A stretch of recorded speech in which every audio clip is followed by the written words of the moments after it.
ষড়যন্ত্রমূলক মামলা চলে, এই সমাজে নেই বিচার পাওয়া বড় দুষ্কর। আল্লাহ রাব্বুল আলামিন কোরআনুল কারীমে বলেন, ওয়ালাউলা দাফউল্লাহিন নাসা বা'দাহুম বিবাদিন লাফাসাদাতিল আরদ।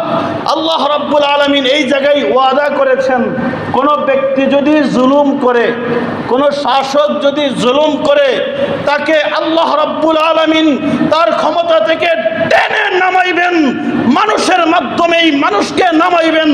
একটা গ্রুপকে দাঁড় করিয়ে দিবেন, আরেকটা গ্রুপকে টেনে হেসে তার শাসন ক্ষমতা থেকে নামানোর জন্য রাষ্ট্র থেকে পেছনের দরজা দিয়ে যেন পালাইতে বাধ্য হয়, ওই লোক আল্লাহ রাব্বুল আলামিন তৈয়ার করে দিবেন।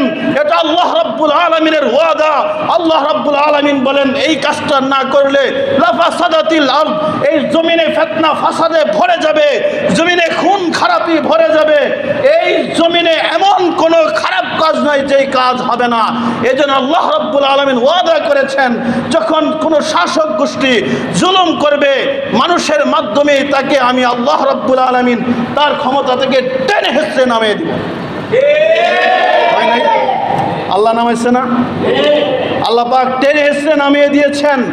তো প্রশ্ন জাগে, হুজুর